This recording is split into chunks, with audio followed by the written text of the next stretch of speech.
I wanted to make a video talking about why I closed my little mini farm, micro farm, whatever you wanted to call it. If you followed me on Instagram in the past, you know I used to be Beaver Creek Acres, and I changed to just my name, Becca Leonard, and closed down. I have a lot to say about why I closed it, so I wrote it, typed it, and I'm just gonna read it because I'll be all over the map if I just try to verbatim talk about it. And I like what I wrote, so I'm just gonna read it. It seems to make the most sense. So here goes nothing.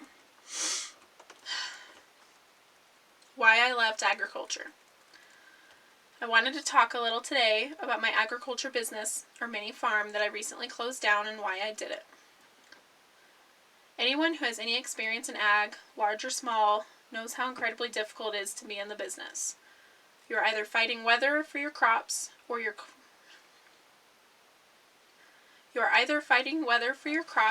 raising animals that fight every fence or die for no reason at all. You are trying to sell seed to farmers that just don't know how they'll afford it this year, or you're running a tractor on fumes. Just one more round. Every corner of the business is tough. There is no limit on the heavy factors that come in the farm and ranch business. In 2019, I started a small poultry operation, Beaver Creek Acres I called it. It did not feel worthy of the names farm or ranch, with only 5 acres and 10 turkey poults, but acres would do. My plan was to provide people in my community with pasture-raised turkeys for Thanksgiving and then eventually chicken as well. I loved raising those little birds and giving them the best life that I could until their last day. Turkeys enjoy dying for no reason at a young age, then they're impossible to kill as an adult. They tested my patience and sorrows all the time. When November came around,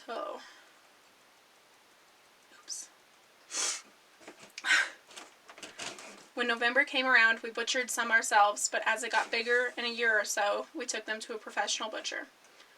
When the turkeys were doing decently, for how small of an operation I had going, I talked Levi into letting me add pork to the business.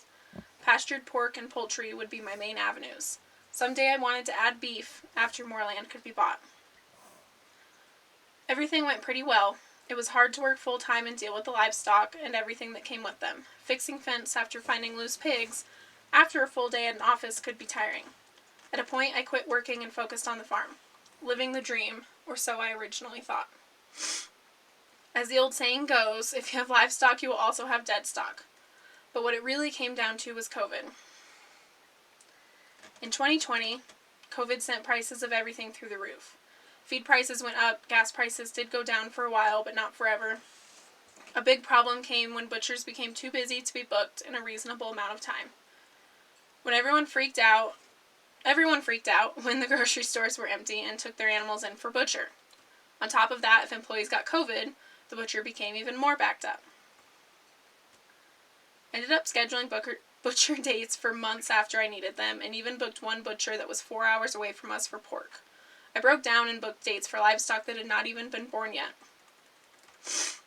I got in for turkeys by the skin of my teeth, and this continued to go on. The day that I had to trailer pigs 4 hours for their butcher date was the straw that broke the camel's back. My prices were no longer paying for the feed and slaughter costs, let alone the fencing needs and hopes to save for more land. I couldn't justify raising my prices to match the inflation.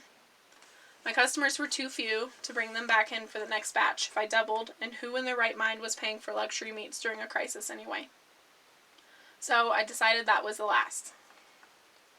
I would keep some poultry for my own eggs and Thanksgiving meals. So I decided that was the last.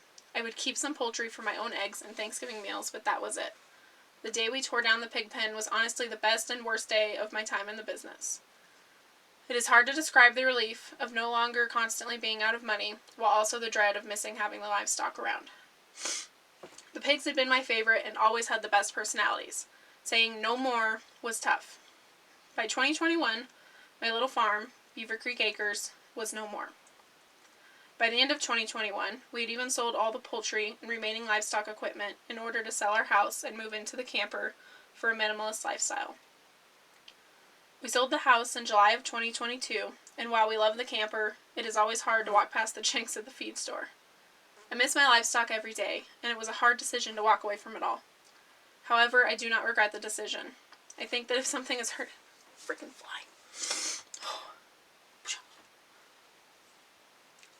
Little comic relief.